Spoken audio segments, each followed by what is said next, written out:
नमस्कार, मैं आरती शर्मा। इससे पहले हमारा टॉपिक था लकार के भेद, लकार की परिभाषा और लकार के भेद। हमने वहाँ लकार की परिभाषा और लकार के भेद पढ़े थे। अब हम पढ़ेंगे अगले इस टॉपिक में लकार के भेद की परिभाषा। लकार के भेद बताए थे 5 और उनमें से बताया था पहला था लट लकार, जो आता है वर्तमान काल में। इसकी परिभाषा है, इस काल में कोई भी कार्य प्रचलित अवस्था में ही रहता है। अर्थात प्रचलित अवस्था का अर्थ है वह कार्य इस समय इसी काल में चल रहा हो, अर्थात उस कार्य की समाप्ति नहीं होती है जो वर्तमान काल में चल रहा है, वही वर्तमान काल में लट लकार का प्रयोग होता है। इस काल के वाक्य में वाक्यों के अंत में ता है, ती है, ते है आदि शब्दों का प्रयोग होता है। जैसे हमारे पास वाक्य आता है, उसको हम कैसे जानेंगे कि ये वर्तमान काल का है और इसमें कौन सा लकार आएगा। जैसे वाक्य आता है, राम पुस्तक पढ़ता है। पढ़ता है अर्थात यह वर्तमान काल में कार्य हो रहा है, तो यह वर्तमान काल चला जाएगा लट लकार में। इसी प्रकार गीता घर जाती है, यानी वर्तमान काल में वह यह कार्य कर रही है घर जाने का, तो यह वर्तमान काल में चला जाएगा लट लकार में। बालक हंसता है। इसी प्रकार हमारा दूसरा लकार आता है लिंग लकार। लिंग लकार में आता है भूतकाल।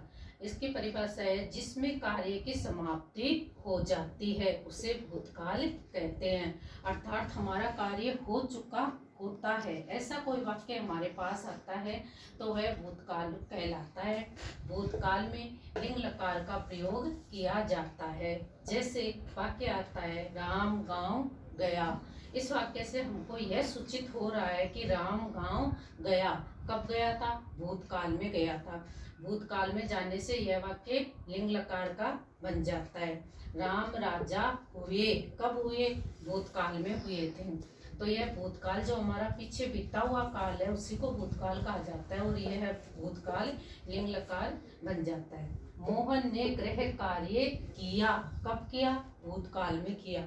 भूतकाल में करने के कारण यह हमारा लिंग लकार में परिवर्तन हो जाता है वाक्य। अगला हमारा तीसरा टॉपिक है लिट लकार, जो हमारा कहलाता है भविष्य काल। इसमें कार्य आगे आने वाले समय में होता है, यानी हम आगे आने वाले समय में जो शब्द हमको मिलेंगे उन्हीं के आधार पे इनको जाना जाता है कि ये हमारा भविष्य काल है। इस काल के सूचक वर्ण गा, गी, गे होते हैं। जैसे वह पुस्तक पढ़ेगा। कब पढ़ेगा? भूतकाल। वह पुस्तक पढ़ेगा। कब पढ़ेगा? यानी आने वाले समय में पढ़ेगा, हमारा भविष्य आएगा उसमें पढ़ेगा। राम आएगा। राम कब आएगा? यानी भविष्य काल में आएगा। रमा जल पिएगी। तो ऐसे वाक्य हमको बतलाते हैं कि यह भविष्य काल के हैं और भविष्य काल हमारा लिट लकार में चला जाता है। इसके बाद चौथा काल लकार आता है हमारा लोट लकार, जो होता है आज्ञार्थक काल। इस काल के वाक्यों में आज्ञा या अनुमति का बोध होता है, अर्थात इस काल के वाक्य हमारे पास इस प्रकार के आते हैं कि जिसमें हमें किसी ने कोई आज्ञा दी हो या किसी ने कोई कार्य करने के लिए कहा हो, ऐसे शब्द हमारे पास आते हैं, तो वह हमारा आज्ञार्थक काल कहलाता है।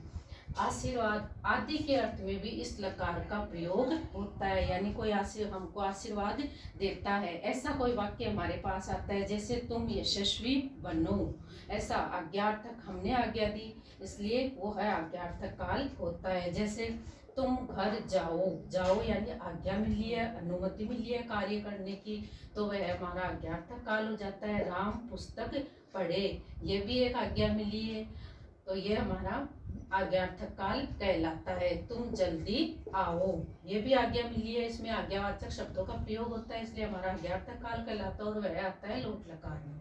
इसी प्रकार हमारा पांचवा लकार है विधिलिंग लकार, जो चाहिए के अर्थ में इस लकार का प्रयोग किया जाता है, अर्थात कोई हमारे पास ऐसे शब्द आते हैं जिसमें हमें किसी वस्तु को चाहने की संभावना होती है, इसमें हमारा विधिलिंग लकार आता है। इसमें निमंत्रण, आमंत्रण आदि शब्दों का बोध होता है। जैसे हमारे पास वाक्य आता है, हमें पढ़ना चाहिए, यानी हमें यह कार्य करना चाहिए, ऐसा वाक्य अगर हमारे पास आता है तो वह हमारा विधिलिंग लकार में परिवर्तन हो जाता है। उसे वहां जाना चाहिए, इसमें भी चाहिए कि अर्थ के लिए प्रयुक्त हुआ है वाक्य, तो यह भी विधिलिंग लकार में परिवर्तन हो जाता है। यानी हमको जहाँ कहीं भी ऐसा वाक्य मिलता है हमें सत्य बोलना चाहिए, तो चाहिए शब्द के लिए हमारा विधिलिंग लकार का प्रयोग किया जाता है। इसी आधार पे लकार लिंग पुरुष और वचन के आधार पे हमारे वाक्य बनाए जाते हैं। इसके बाद हमारा अगला टॉपिक रहेगा वर्ण। इसको आप लोग ध्यान से पढ़िए, ध्यान से जानिए और ध्यान से समझिए। संस्कृत के और भी टॉपिक और प्रकरण को जानने के लिए हमारे इस चैनल को सब्सक्राइब करें और इसको आगे से आगे शेयर करें।